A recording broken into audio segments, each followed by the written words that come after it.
Hello, back again with me, Sally. Tonight I will tell you about my experience of returning to my hometown for approximately 3 months. Alright, let's get started. It all started when I had just recovered from my illness. Yeah, I got sick before and I lost about 6 kilograms of my weight. Okay.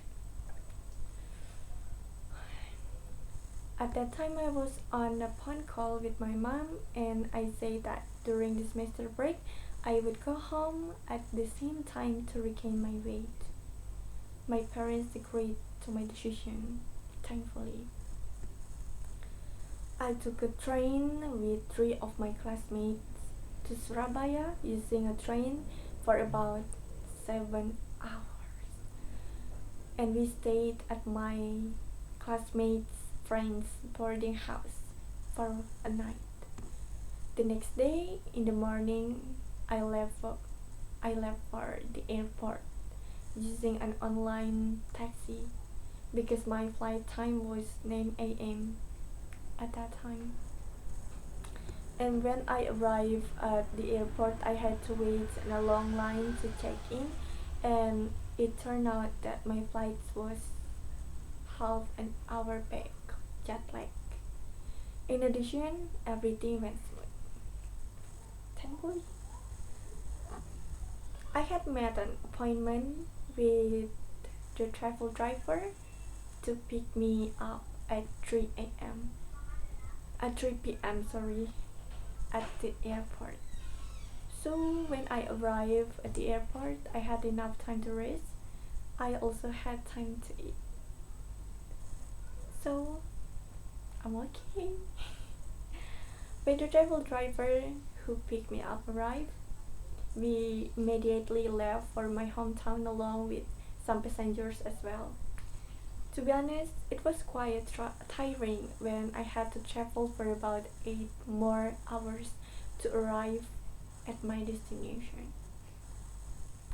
Like, sometimes I fell asleep, and also sometimes the driver asked me to talk to him, and he talked because he just realized that I fell asleep at that time.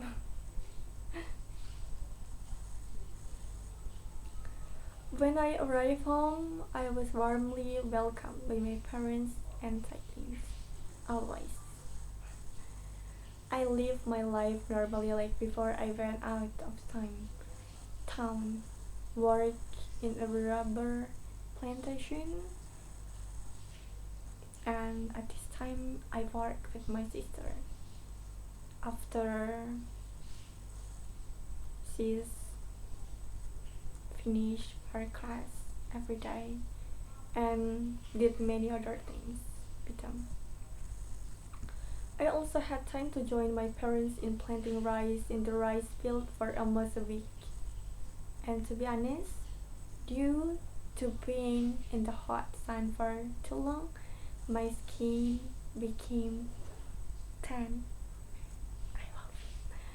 In addition, during the celebration of my country's Independence Day, Indonesia for sure, I participated in several outdoor competitions that made my skin darker than before. I joined badminton and volleyball, but I didn't win in volleyball competitions.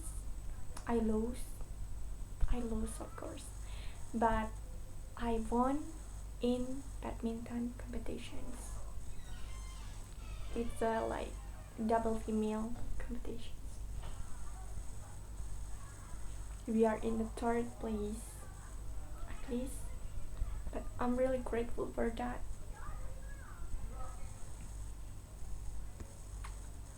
I didn't mind any significant changes in my skin. What saddens me quite a bit is how the people in my town respond to my drastic weight loss. They consider it a disgrace. and I also often experience body shaming because of it. But behind all that, I don't stay silent.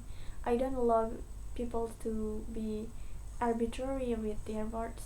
I often silence them with my voice answers because I used to do modeling a lot, so I just say that my body is the ideal body of a model.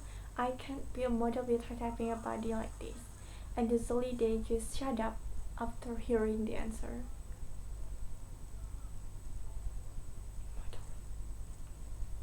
Apart from those sad things, I had a lot of happy moments, and one of them was hanging out with my youngers, with my siblings, and they really surprised me with their cycle changes.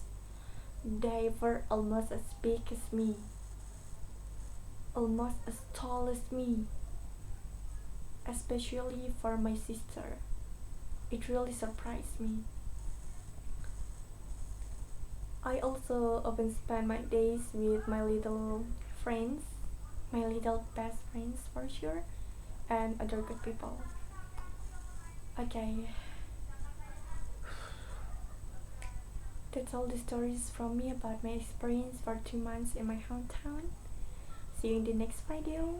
I'm Celine. Bye bye.